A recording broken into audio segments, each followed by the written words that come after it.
Salut les petits potes, j'espère que vous allez bien. Aujourd'hui, qu'est-ce qu'on se fait? Eh bien, je vais vous raconter deux nouveaux threads d'horreur, dont un qui nous provient d'une abonnée. Et personne n'a envie de vivre ce qu'elle a vécu. À moins que vous êtes un petit peu bizarre, mais normalement, je crois pas. On perd pas plus de temps, si tu veux soutenir, tu connais petit pouce bleu et abonnement. Pour ceux qui le savent pas, on a un objectif de petits potes pour le 31 octobre. Ce qui serait cool, ce serait d'atteindre les 16 500. En retour, t'as au moins 3 vidéos par semaine et t'inquiète pas, on va monter le level. Je suis trop pressé, ça va être vraiment trop bien. Allez, installe-toi confortablement, prends-toi un petit chocolat chaud et on est parti.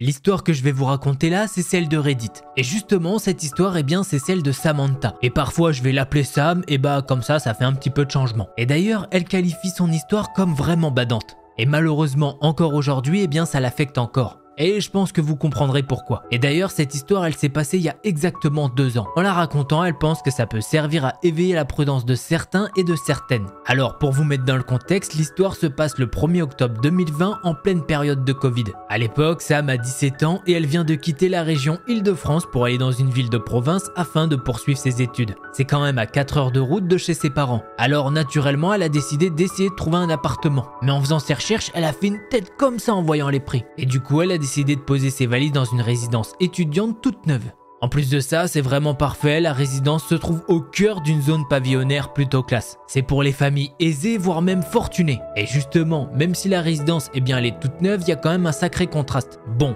tout va bien, Samantha fait sa rentrée normalement. Mais dès le début, les profs leur annoncent que contrairement aux autres filières, eh ben, ils vont devoir suivre des cours sur place, et non en distanciel comme ça se faisait en temps de Covid. Et de fait, ce sera les seuls à animer cette partie du campus. Bref, les premiers cours se passent plutôt bien, même si Samantha a un petit peu de mal à s'intégrer avec cette ambiance générale. C'est assez dur de tisser des liens avec des gens qui ont des masques sur la tête. Sachant qu'à tout ça, il y a une ombre qui s'inscrit au tableau. Les jeudis et vendredis, elle finit à 20 h. Un véritable enfer. Ce qui la fait rentrer à 20 h 45 dans son petit chez elle. Pourtant, c'est pas si loin, mais bon, faut attendre le tram qui passe pas très souvent en temps de pandémie. Une fois dedans, elle doit faire 3 arrêts et ensuite marcher 10 minutes à pied jusqu'à la résidence. Et comme vous l'avez sûrement compris, Sam a l'habitude de se retrouver seule pour faire ce trajet sur le chemin des cours. Mais la semaine du 21 au 27 septembre, en allant le matin en cours, eh bien, étrangement, à 3 reprises, elle a croisé un homme habillé en noir. Il porte une capuche et forcément, elle n'arrive pas à distinguer les traits de son visage. En fait, ce qui l'intrigue le plus, c'est que cet individu, eh bien, il colle pas vraiment avec l'ambiance générale. L'environnement, il est quand même assez chic. Mais bon, elle s'attarde pas trop dessus. Enfin, arrive la nuit du 1er octobre. Et comme à son habitude, elle sort des cours. Mais contrairement aux autres jours, elle a pris le tram avec 1 heure de retard. Elle s'est enfin faite un ami avec qui elle a discuté le temps que son bus à lui arrive. Et du coup, elle attend son tramway seule. Il arrive et une fois à l'intérieur, elle regarde un petit peu. Et elle peut voir qu'elle est vraiment seule. Le seul qui est présent, et bah forcément, c'est le chauffeur. Elle se dit alors qu'elle va s'installer dans un petit truc en carré avec 4 sièges. Comme ça, elle pourra se mettre à l'aise. À l'arrêt suivant qui se trouve encore dans la zone du campus, elle regarde un peu partout. Et elle peut voir dehors un homme en noir assis. Leurs regards se croisent et en une demi-seconde, l'homme s'est mis à bloquer les portes du tram qui se refermaient pour partir. Ce gars il cherche même pas à comprendre, il vient s'asseoir juste en face de Samantha. Alors que je vous rappelle absolument tout le tram est vide. Sam, elle comprend que c'est un comportement pas normal. Elle le fuit du regard et préfère regarder par la fenêtre. Plus le temps passe et plus son instinct lui dit que cet homme a de mauvaises intentions. Dans sa tête, elle commence déjà à élaborer un petit plan. Elle veut faire en sorte que cet individu puisse pas la suivre une fois qu'elle sera sortie du tram. Une fois arrivée à destination, elle décide de sortir du tramway au dernier moment, pile poil avant la fermeture des portes. Elle commence à marcher dans la rue et elle entend un cri. Elle tourne immédiatement la tête. Et là, elle peut voir cet homme qui apparemment a réussi à sortir du tram. Elle peut voir qu'il a les mains bien rouges. Le gars a dû forcer les portes comme un malade pour s'en sortir. Et maintenant, il est en train de marcher dans sa direction. Cette fois, elle est sûre qu'elle est suivie. Alors, elle accélère le pas, mais elle peut entendre que l'homme fait de même derrière. Elle arrive même à entendre son souffle se rapprocher. Mais là, elle a quand même une petite idée en tête. Elle décide de faire semblant d'être au téléphone pour qu'il parte tout simplement. Et au début, ça semble fonctionner étant donné qu'il commence à faire demi-tour. Mais coup du destin ou je ne sais pas quoi, son téléphone se met à sonner. Samantha, elle se doute qu'il a sûrement entendu la sonnerie et que par conséquent, il a compris la supercherie. Elle se retourne et elle voit l'homme prendre quelque chose dans sa main depuis sa poche. À vrai dire, elle sait pas ce que c'est à cause de l'obscurité. Mais le gars va se mettre à lui hurler dessus et à lui courir après. Samantha a fait de même et elle a couru le plus vite possible. Elle arrive à un croisement et elle tombe sur l'un de ses voisins. Elle décide de lui foncer dans les bras et de lui dire « Oh super, t'es venu me chercher !» Heureusement, le voisin il comprend assez vite la situation et tous les deux ils rentrent à la résidence universitaire. Avant ça, elle se retourne une dernière fois et elle peut voir que l'homme s'est volatilisé. Une fois dans sa chambre, Samantha pleure et elle repense à la démarche de cet homme.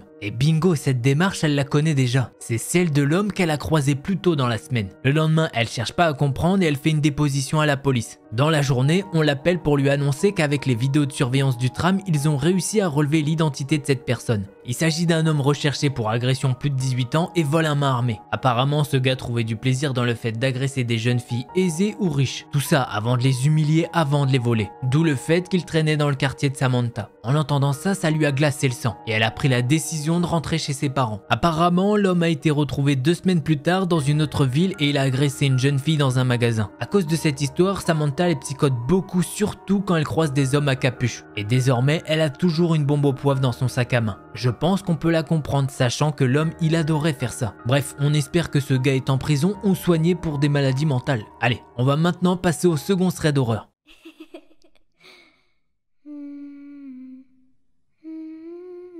On arrive maintenant à l'histoire de notre abonné, j'ai juste changé le prénom et l'âge au cas où. Et je vais vous la lire à la première personne, histoire qu'on puisse bien comprendre ce qu'elle veut nous dire. Salut Delcor, tout d'abord merci pour tes vidéos. Je suis fan de tes threads d'horreur que je suis régulièrement. Je te joins mon témoignage qui m'est arrivé si tu souhaites le raconter. J'ai eu très peur. D'ailleurs, il faut que je te dise que je mets absolument le pouce bleu à chacune de tes vidéos. Bon, ça c'est pas dans le texte original, j'avoue, mais hésite pas à mettre un petit pouce bleu, ça fait toujours plaisir. Moi, c'est Héloïse, 30 ans, ma petite histoire s'est passée durant le mois de juillet 2021. Je suis fleuriste, je travaillais seul, installé dans un village bien tranquille en campagne. Ma boutique est située en plein centre-bourg, tout se passe très bien depuis mon installation depuis 2 ans et demi. J'ai trouvé la tranquillité de la province que je cherchais, car auparavant j'habitais Paris où la vie est bien plus agitée. J'ai une clientèle adorable, tout le monde se connaît et tout se passe très bien. Un jour, un après-midi de juillet plus calme car vacances scolaires, je travaillais dans mon atelier en arrière-boutique. J'ai entendu quelqu'un rentrer dans la boutique. J'ai donc rapidement terminé mon bouquet et je suis allé à la rencontre du client. Je précise qu'en été, je laisse toujours la porte d'entrée de la boutique ouverte car n'ayant pas la clim, il fait trop chaud pour mes fleurs. J'avais devant moi un homme au regard noir glaçant, les cheveux longs et barbe longue, vêtements sales et déchirés, on aurait dit un sans-abri. Il était de très grande taille, 1m95 voire plus, et surtout très imposant. Il ne m'inspirait pas confiance, mais ne voulant pas faire de discrimination, je lui demande si je peux l'aider ou s'il a besoin d'un renseignement. Il me regarde toujours très fixement et commence à se rapprocher de moi sans parler. Pour me mettre en sécurité, je file me mettre derrière mon comptoir caisse afin d'avoir une séparation entre lui et moi. Et je lui redemande ce qu'il veut.